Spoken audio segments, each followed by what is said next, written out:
മകളുടെ മരണത്തിന് കാരണമായവർക്ക് ശിക്ഷ ഉറപ്പാക്കണമെന്ന് ഷാർജയിൽ മരിച്ച വിഭജികയുടെ അമ്മ.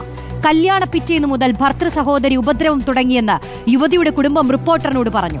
കുടുംബം നൽകിയ പരാതിയിൽ വിഭജികയുടെ അമ്മയുടെ മൊഴി പോലീസ് രേഖപ്പെടുത്തി. എൻ്റെ കുഞ്ഞിനെ ഈ സ്ഥിതിയിലാക്കി ഈ അച്ഛനെയും മോളെയും മോനെയും നിയമത്തിന് മുമ്പിൽ കൊണ്ടുവരുന്ന മാത്രമല്ല, നമ്മുടെ നാട്ടിൽ കൊണ്ടുവന്ന് ശിക്ഷിക്കണം ഇവരെ 3 പേരെയും. എൻ്റെ കുഞ്ഞിന് നീതി കിട്ടണം.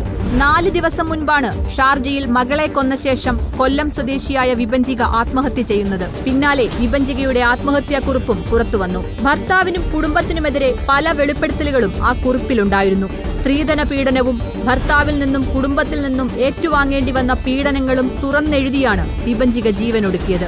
വിഭജികയുടെ കുടുംബവും ഭർത്താവിനും കുടുംബത്തിനുമെതിരെ രൂക്ഷ വിമർശനം ഉന്നയിച്ചു. സമഗ്രാന്വേഷണം ആവശ്യപ്പെട്ട് വിഭജികയുടെ മാതാവ് ഇന്ത്യൻ എംബസിക്കും കേന്ദ്ര വിദേശകാര്യമന്ത്രിക്കും മുഖ്യമന്ത്രിക്കും DGPക്കും പരാതി നൽകി. പിന്നാലെ കുണ്ടറ പോലീസ് വീട്ടിലെത്തി വിഭജികയുടെ അമ്മയുടെ മൊഴി രേഖപ്പെടുത്തി. മരണത്തിന് മുൻപ് വിഭജിക സമൂഹമാധ്യമങ്ങളിൽ പോസ്റ്റ് ചെയ്ത ചില ചിത്രങ്ങളും ഡിജിറ്റൽ തെളിവായി പോലീസിന് നൽകി. 2020 വിവാഹം കഴിഞ്ഞതു മുതൽ മകളെ ഭർത്തൃവീട്ടുകാർ പീഡിപ്പിക്കാറുണ്ടെന്ന് വിഭജികയുടെ കുടുംബം ആരോപിക്കുന്നു. കേസുമായി ബന്ധപ്പെട്ട് ഏതറ്റം വരെയും പോകുമെന്ന് മാതാവ് റിപ്പോർട്ടറിനോട് പറഞ്ഞു. എനിക്ക് ഉയർന്ന ലെവലിൽ അന്വേഷിക്കണം. ആ കൊച്ചിനെ അമ്മയെ എനിക്ക് തന്നെ വിട്ടുകിട്ടണം.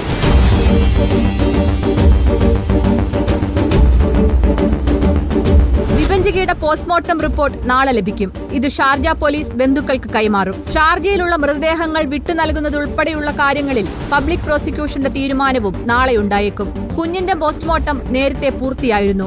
UAE കോൺസുലേറ്റിന്റെ ഭാഗത്തുനിന്നും തീരുമാനമുണ്ടാകാതെ മറ്റ് നടപടികൾ കൈക്കൊള്ളരുതെന്നാണ് കോടതിയുടെ നിർദ്ദേശം. മകൾ വൈഭവിയുടെ സംസ്കാരം ഷാർജയിൽ തന്നെ നടത്തണമെന്നാണ് പിതാവ് നിതീഷിന്റെ ആവശ്യം. എന്നാൽ 2 മൃതദേഹവും നാട്ടിലെത്തിച്ച് വീണ്ടും പോസ്റ്റ്മോർട്ടം നടത്തണമെന്ന നിലപാടിൽ ഉറച്ചു നിൽക്കുകയാണ് വിഭജികയുടെ കുടുംബം. കോടതിയുടെ തീരുമാനത്തിന് പിന്നാലെയാകും മൃതദേഹങ്ങൾ നാട്ടിലെത്തിക്കുക. റിപ്പോർട്ടർ, കൊല്ലം.